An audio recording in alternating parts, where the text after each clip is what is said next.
Gentiles amigos, bienvenidos a Mirada Profunda, este espacio de periodismo sin compromiso.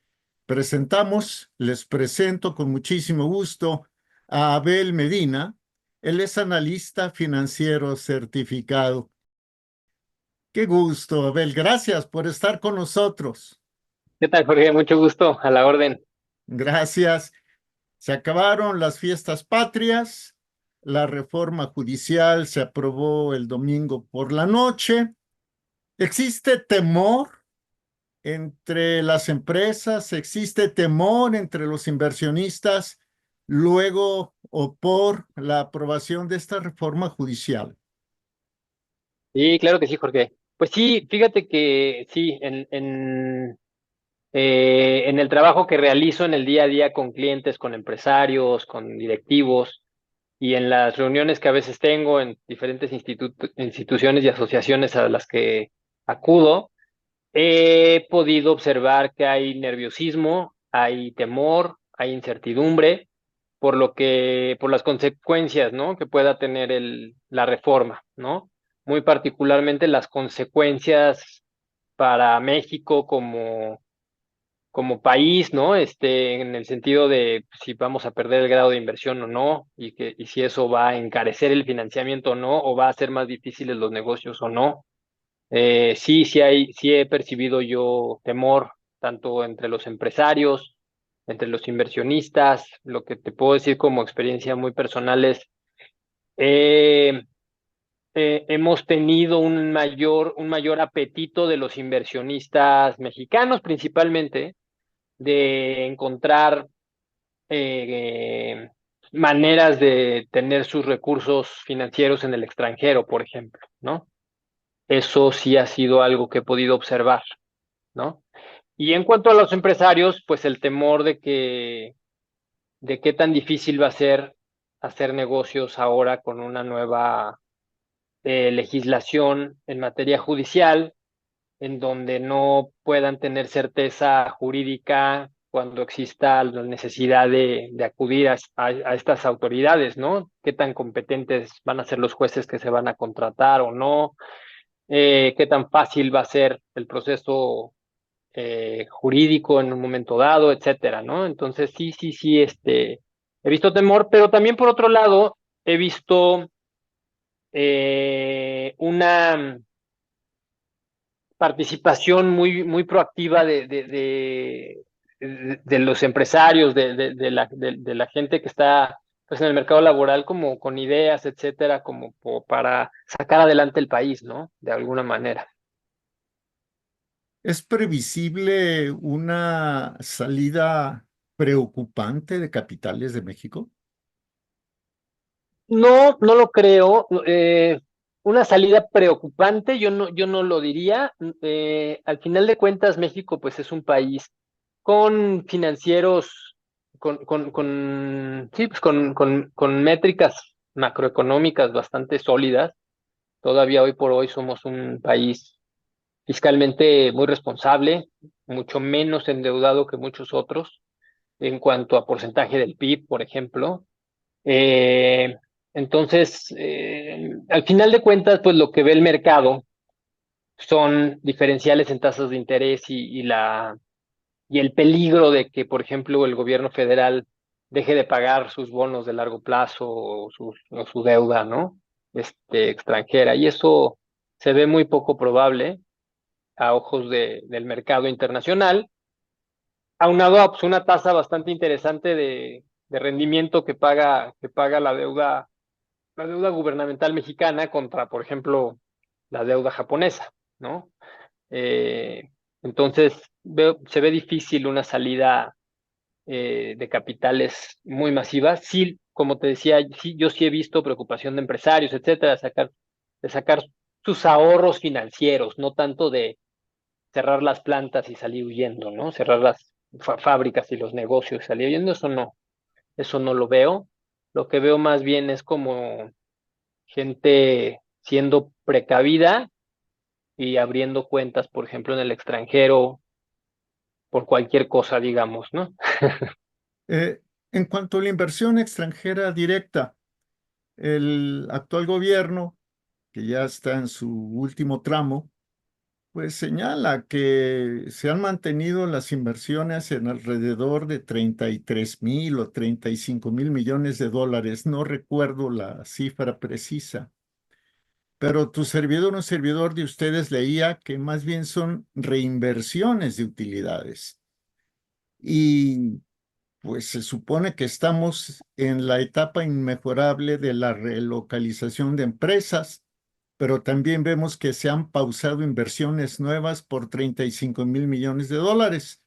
Entonces, se podría dar el escenario en el cual los mexicanos adinerados pongan sus ahorros en el extranjero y los que iban a traer 35,000 millones de dólares por la relocalización ya no los traigan. Eh, Mira, yo sí, el famoso nearshoring, ¿no? La relocalización, ¿no? El acercar la inversión y las cadenas productivas al consumidor final, efectivamente es una tendencia y efectivamente hoy por hoy en México podría ser mucho más grande si tuviéramos tal vez la infraestructura que se requiere. No ha sido tan grande y hoy por hoy está limitada precisamente a esta reinversión de utilidades, ¿no? De estas empresas muy grandes extranjeras que en lugar de estar sacando las utilidades, pues las están dejando y están reinvirtiendo y sí se están haciendo más grandes y sí están contratando más gente, eh, y sí se está requiriendo que se abran plantas nuevas, ¿no? Eh, Obviamente esto pudiera ser mucho más grande si hubiéramos hecho nuestra tarea previa y tuviéramos la infraestructura eléctrica, de agua, de comunicaciones, como debería de ser. Hoy por hoy no es así y bueno, pues esperemos que esto se pueda ir corrigiendo. Se va a tener que corregir tarde o temprano porque la relocalización no se va a detener, por un gobierno o por otro. Es una cosa que tiene que suceder y punto, ¿no? Porque no depende tanto de los gobiernos, sino depende más de los intereses de los particulares, que al final pues, son más grandes hoy por hoy, ¿no? Entonces, sí, efectivamente, 35,000 millones de dólares suena como mucho, pero efectivamente no es que haya crecido tanto la inversión extranjera directa, sino que han sido reinversión de utilidad. ¿Podría ser más grande? Sí. ¿Debería ser más grande? También. Y si no nos ponemos las pilas pronto para mejorar la infraestructura, pues puede ser que se nos vaya esa oportunidad, ¿no? Al final se están haciendo algunos esfuerzos, pero pues ahí está el tren transísmico, etcétera. Se están haciendo ciertos esfuerzos, pero pues al parecer no, quién sabe si sean suficientes, ¿no? Para lo que se necesita hoy por hoy. ¿Qué se necesita, Abel? Uf, ahí sí estamos. Eh, Digo, dentro de todo, obviamente una red eléctrica confiable, ¿no? Comunicaciones, ¿no? Carreteras que conecten, ¿no? Sobre todo con el sur y sureste del país, que es donde hay más agua, que es donde hay más electricidad.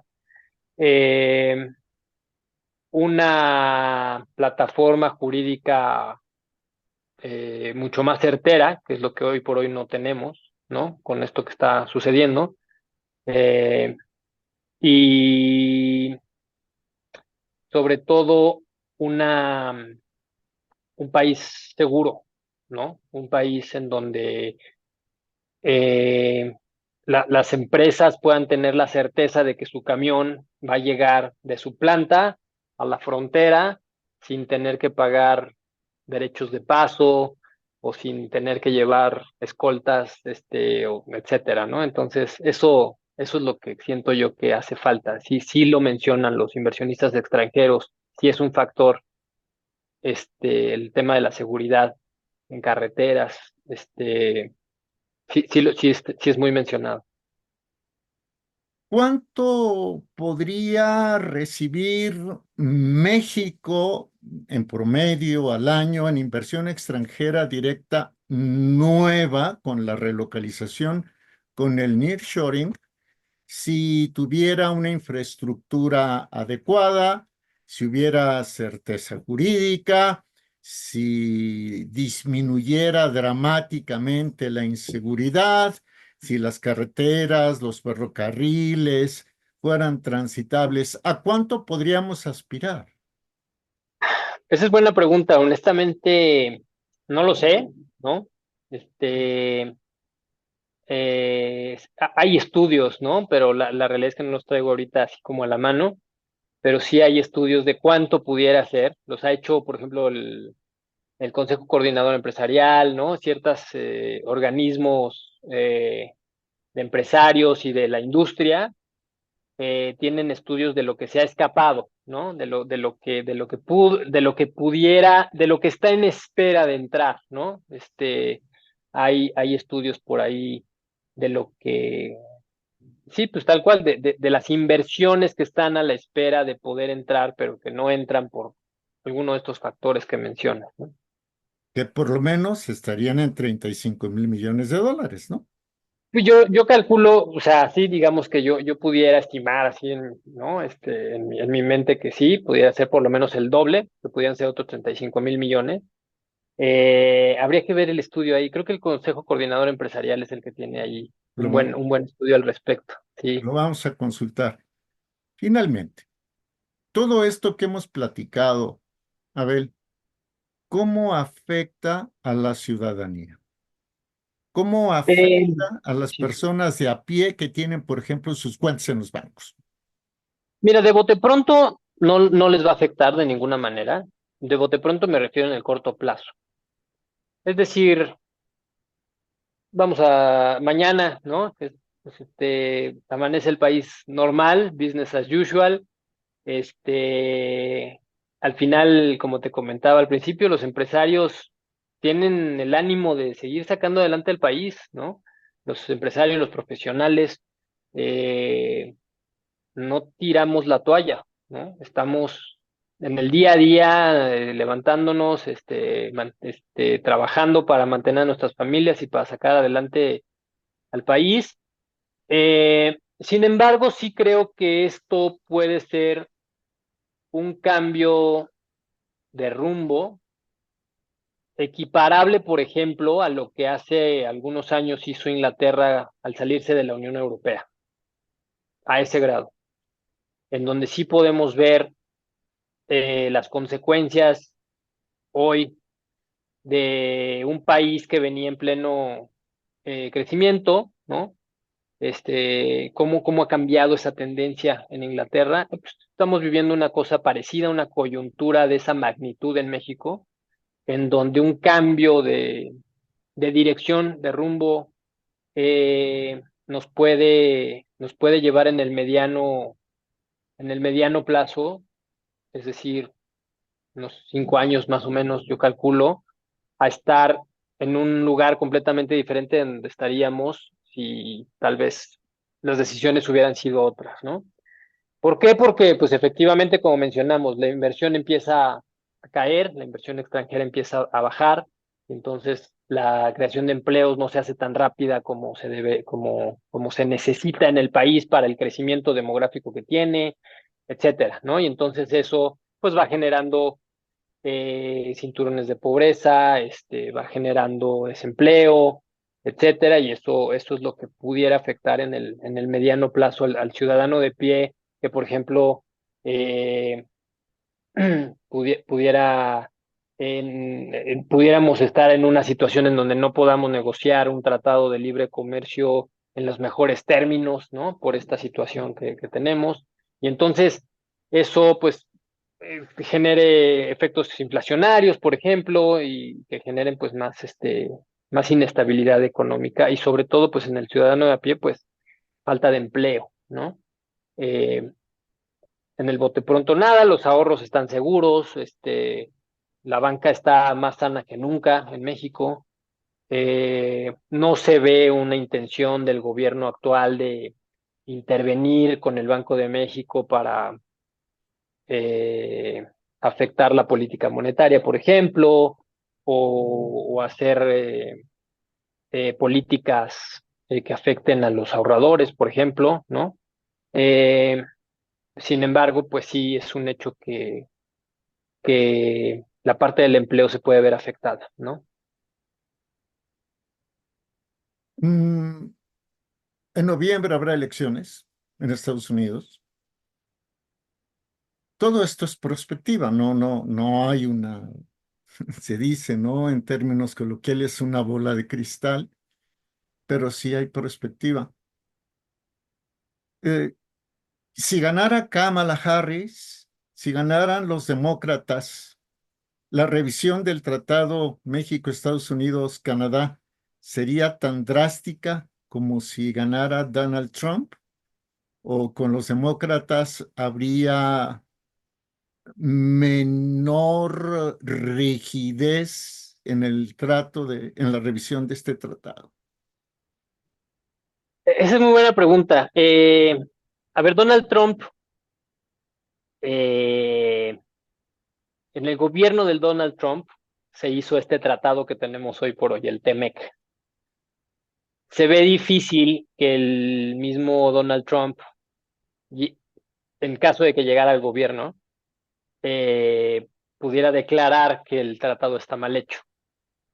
Por lo cual, uno podría pensar que sería más fácil una renovación del tratado, que simplemente sea un mero trámite la revisión, si queda Donald Trump, independientemente de sus declaraciones, ¿no? Puede ser que ahorita declare lo que tenga que declarar para llegar a la presidencia, pero ya estando ahí, puede ser que sí quiera negociar ciertas cosas a cambio de otras, ¿no? Le gusta a Donald Trump mezclar temas, ¿no? Mezclar temas migratorios con temas de tratados de libre comercio, de seguridad, de fentanilo, etcétera. Él le gusta mezclar temas para tener un poder de negociación fuerte y se jacta de ser un gran negociador. Entonces, seguramente tendremos una revisión dura si fuera Donald Trump. Si fuera Kamala Harris, eh, a ver, Eh, no lo sé, pero históricamente los mexicanos nos va peor con los demócratas, ¿no? Históricamente. Entonces, ¿por qué? Pues el demócrata por simple ideología, pues protege más al obrero americano, al estadounidense. ¿No? Ellos están con la parte obrera y la clase trabajadora americana, entonces ahí son más proteccionistas, qué chistoso, ¿no? Que uno pensaría que los demócratas, pero la realidad es que la ideología demócrata es proteccionista, porque protege al trabajador americano. Entonces, no lo sé, hay quien ha dicho que nos convendría más un Donald Trump, yo la verdad es que no soy muy partidario de sus ideas, pero sí creo que en este caso en específico, una negociación con Donald Trump sería más sencilla que con Kamala. A ver, por último, en esta ocasión, te agradezco mucho, te agradecemos mucho la oportunidad. Es la primera vez, gracias. Sí, no, hombre. Oye, China es otro factor en la ecuación. Antes de que se aprobara la reforma judicial, el embajador de Estados Unidos en México, Ken Salazar, hizo una declaración por escrito que molestó mucho, lo mismo a la presidencia de la República actual que a la presidencia de la República que se apresta a tomar las riendas del país. Decía Ken Salazar, entre paréntesis, pues se sabe que es muy amigo del presidente de la República, del actual, que esta reforma judicial, tal y como estaba planteada y tal y como fue aprobada, que esta reforma judicial daría incluso oportunidad a los grupos criminales de tener sus propios jueces o magistrados, pero hablaba de otros agentes malignos y tu servidor interpretó que uno de esos otros agentes malignos es China. Y resulta que poco después del comunicado de Ken Salazar, China hizo un pronunciamiento oficial pidiendo a Estados Unidos que no se entrometiera en los asuntos de México y que apoyaba la soberanía mexicana. Entonces, pues para tu servidor, que no es versado en finanzas como tú, lo que hizo China fue decirle, no te metas a Estados Unidos porque a mí China me interesa, en todo caso, ocupar el espacio que tú dejes vacío en México en materia de relocalización. O sea, si los chinos vienen y crecen y crecen y crecen y crecen y convierten a México en su plataforma, la más cercana, para tratar de controlar al mercado de los Estados Unidos, entonces ya la reforma judicial deja de ser meramente un tema nacional para convertirse en un tema internacional. Mm, los republicanos me parece que son más reacios a negociar con China.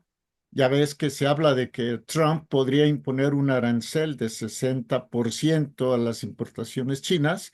Es decir, que Trump sería mucho más rígido con los chinos en México que los demócratas, pero tú nos acabas de decir precisamente que en este momento, por la coyuntura electoral, a los demócratas no les conviene verse débiles frente a China. Entonces México queda en la mitad del sándwich entre Estados Unidos y China, ¿no? Difícil. Sí, muy difícil. Mira, a ver, habría que, digo, yo no soy politólogo, sin embargo, como bien dices, yo también esa misma visión que tú tienes, yo la comparto en cuanto a que México es hoy por hoy una pieza clave en la guerra comercial de Estados Unidos con China. Y sí, pareciera que está, que pues están viendo con quién nos quedamos, ¿no? Hoy por hoy estamos obviamente en el bloque Norteamérica, ¿no? Con el tratado en el TEMEC, en Canadá, Estados Unidos y México. Sin embargo, sí, al parecer este gobierno eh, ha sabido amagar muy bien eh, a Estados Unidos con el tema de cuidadito porque me están haciendo ojitos de aquel lado, ¿no? Entonces, creo que si México entiende bien ese papel que tenemos, si nuestros gobernantes hoy entienden muy bien ese papel que tenemos de pieza clave, pudiéramos salir muy beneficiados, ¿no? Eh, Efectivamente, ¿no? China tiene grandes intereses en México, ¿no? Yo pensaría que los intereses que tiene China en México es para eso, para poner sus plantas y al final atacar el mercado americano, ¿no? Pero pues habrá que ver cómo se va desarrollando la política económica y de aranceles, de proteccionismo o no de Estados Unidos para ver si esto puede pasar o no. Pero sí, es un hecho que políticamente somos una pieza clave para China también de poder ganar un espacio grande, ¿no? Y sobre todo en términos de ideología política, si nos vamos acercando más a la ideología china y nos vamos alejando más de la ideología americana occidental, ¿no? Entonces se ve interesante los años que vienen, a ver cómo nos van. Eh, Entendía por lo que nos comentabas, con esto cierro, la verdad que sí, que los intereses empresariales, los intereses financieros, que los empresarios establecidos en Estados Unidos tienen el poder suficiente como para hacer que un gobierno, el que fuere, se adecue a sus intereses.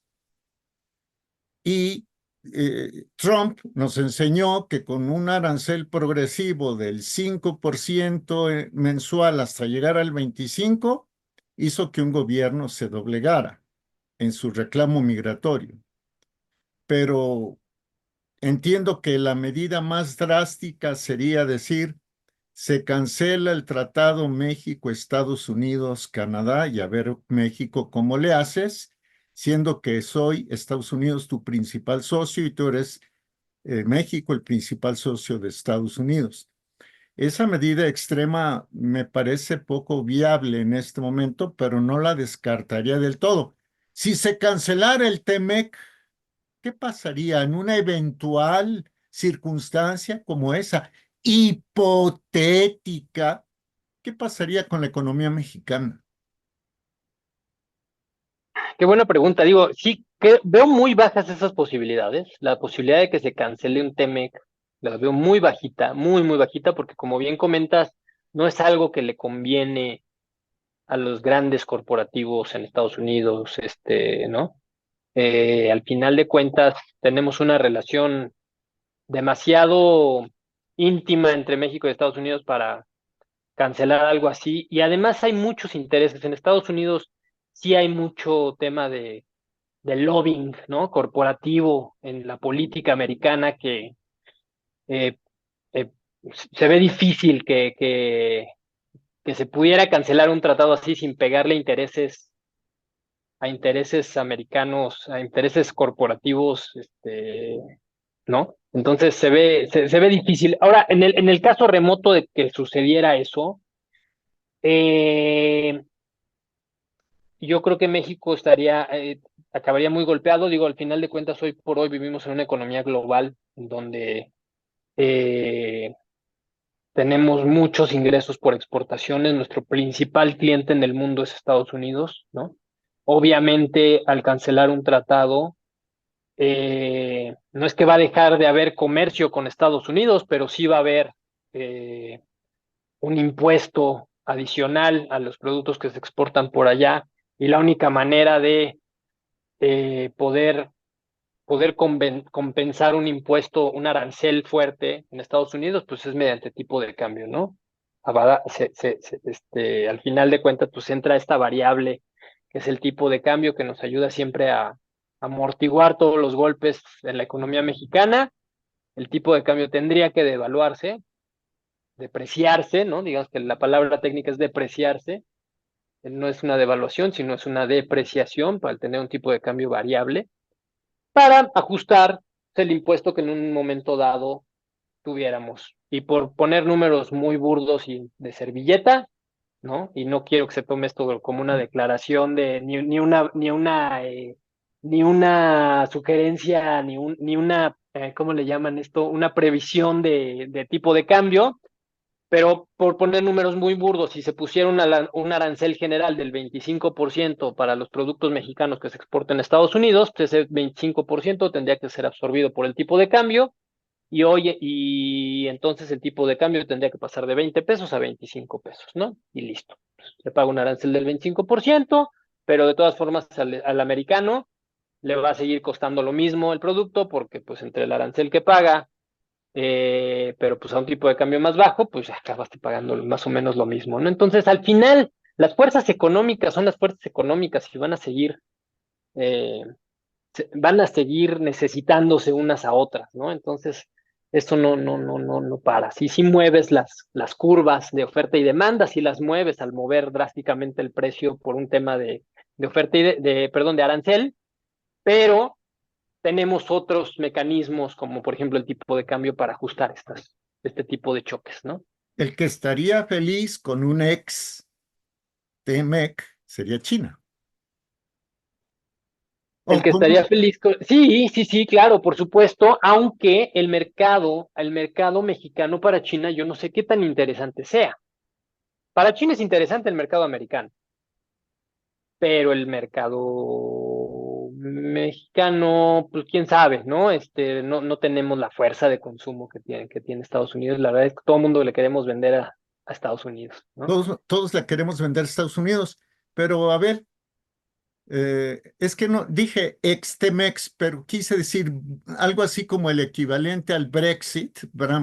O sea, Mm. sería un exit Temec, pero Ah, entonces China tendría a México, tendría América Central, ampliaría su influencia en el Caribe, Canal de Panamá, el transísmico, esa zona, y cerraría el candado que ya tiene abierto con Venezuela, con Venezuela, principal país en reservas petroleras, Bolivia, principal país en reservas de litio, etcétera, y Estados Unidos quedaría, o los intereses de Estados Unidos quedarían muy acotados.